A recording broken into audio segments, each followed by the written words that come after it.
Guys, welcome to attorney digital education. चौथे video के साथ हम यहाँ पर आज आपको स्टडी कराएंगे। तो चलिए देखते हैं बिना समय खराब किए। पहला क्वेश्चन, जैव प्रौद्योगिकी का क्या तात्पर्य है या क्या अर्थ है। ठीक है, यहाँ पर पूछा गया है जैव प्रौद्योगिकी का क्या अर्थ है। चार ऑप्शन आपके सामने। जैविक तकनीकों का अध्ययन, जैविक घटकों का उपयोग करके उत्पादों का निर्माण, विज्ञान का एक क्षेत्र या केवल चिकित्सा के क्षेत्र में उपयोग। चार ऑप्शन, तो बताइए जैव प्रौद्योगिकी का क्या अर्थ है। देखिए आंसर आपको मैंने यहीं पे प्रोवाइड करा दिया नीचे। इसका जो सही आंसर है बी है, जैविक घटकों का उपयोग करके उत्पादों का निर्माण। तो बी आपका राइट आंसर यहाँ पर हो जाएगा। बी ये आपका राइट आंसर होगा। चलिए देख लेते हैं नेक्स्ट क्वेश्चन। डीएनए की संरचना को किसने आविष्कार किया था। डीएनए की संरचना को किसने आविष्कार किया था।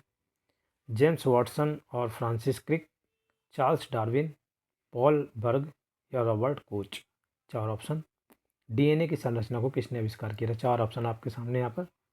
सही आंसर आपका देखिए ए, जेम्स वाटसन और फ्रांसिस क्रिक।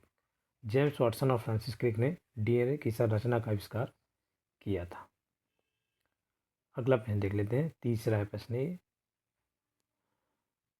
कौन सा जीनोम प्रौद्योगिकी क्षेत्र में उपयोग किया जाता है। कौन सा जीनोम प्रौद्योगिकी के क्षेत्र में उपयोग किया जाता है।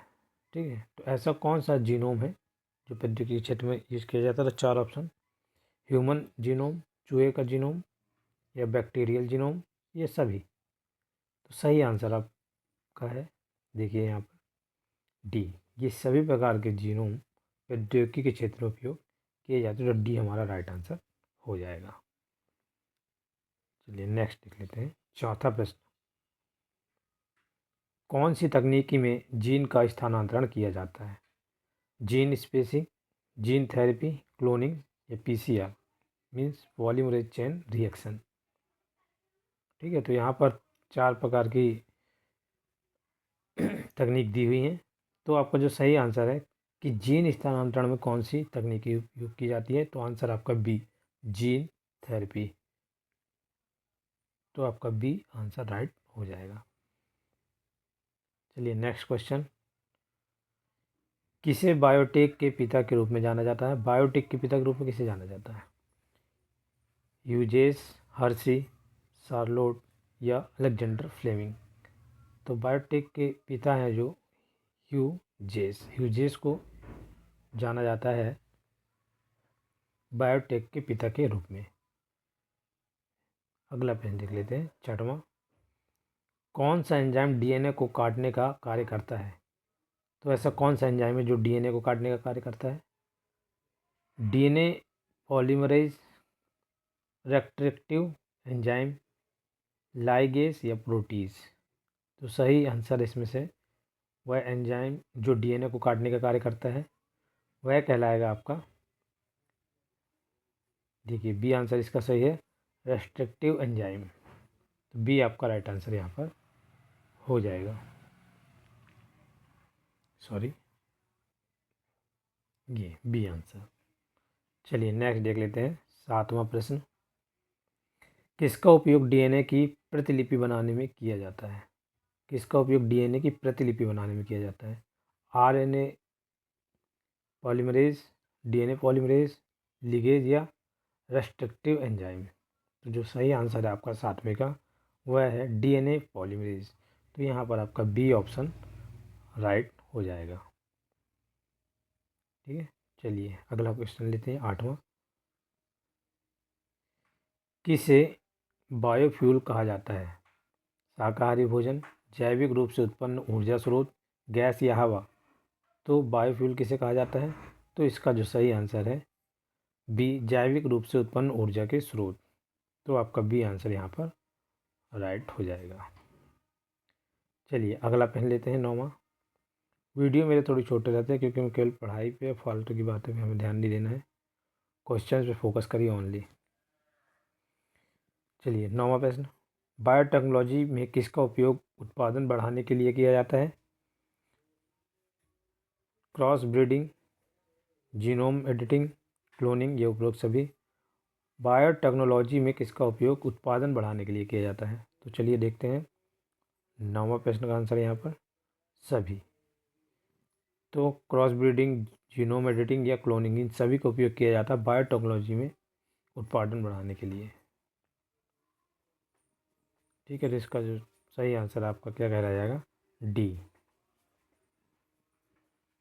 पुनर्रचना डीएनए क्या है? 10वां प्रश्न, पुनर्रचना डीएनए क्या है? एक प्रकार का बैक्टीरिया है, डीएनए का संशोधित रूप है, एक प्रकार का पौधा है, एक वायरस है। तो 10वें प्रश्न का जो आंसर है आपका डीएनए का संशोधित रूप है। ठीक है, तो पुनर्रचना डीएनए क्या है? बी आपका आंसर डीएनए का संशोधित रूप है। चलिए अगला प्रश्न देखते हैं, 11वां प्रश्न।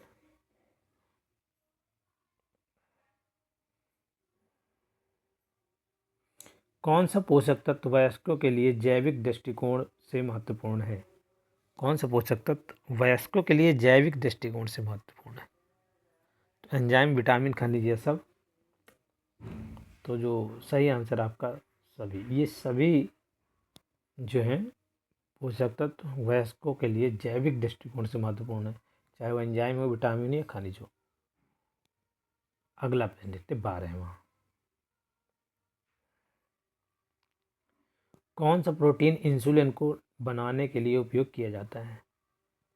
तो इंसुलिन को बनाने के लिए कौन सा उपयोग किया जाता है प्रोटीन? तो यहाँ पर देखिए 4 ऑप्शन है। ठीक है, तो चारों में हमें, तो 4 ऑप्शन देखिए, इसमें 4 ऑप्शन दिए, इसमें से राइट आंसर आपका जो है ई कोली आपका राइट आंसर कहलाएगा। 4 प्रकार के प्रोटीन के नाम दिए गए हैं जिनका उपयोग इंसुलिन बनाने में किया जाता है, तो आपका राइट आंसर है ई कोली। नेक्स्ट, कौन सा उपकरण जीनोम को क्लोन करने के लिए उपयोग होता है? कौन सा उपकरण जीनोम को क्लोन करने के लिए उपयोग होता है? माइक्रोस्कोप, पेपेट, वर्टिकल पेटल या प्लास्मिड? तो जो सही आंसर है आपका प्लास्मिड, प्लास्मिड आपका राइट आंसर होगा यहाँ पर डी।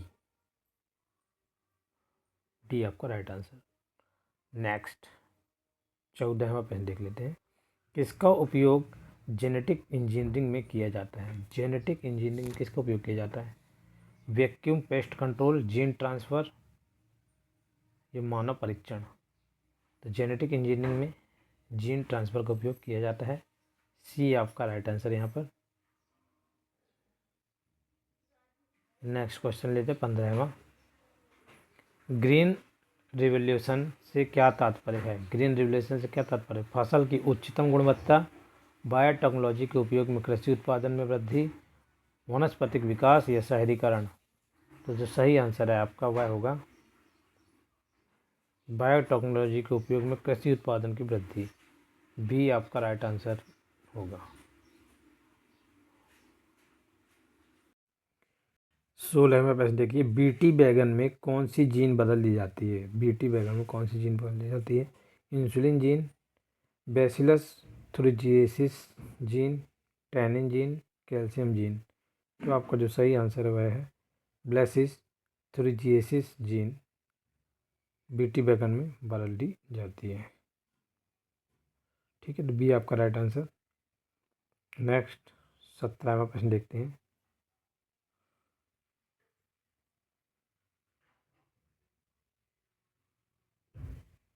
कौन सी तकनीकी का उपयोग रोगजनक सूक्ष्मजीवों की पहचान के लिए किया जाता है? Essential dot, PCR, omics, astrophysics? तो जो सही आंसर है आपका वह है पीसीआर। पीसीआर आपका राइट आंसर हो गया यहाँ पर।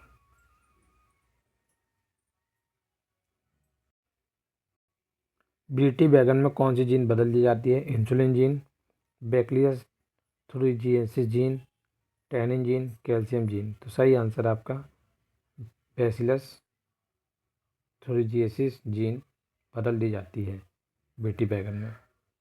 नेक्स्ट देख लेते हैं 17वां प्रश्न,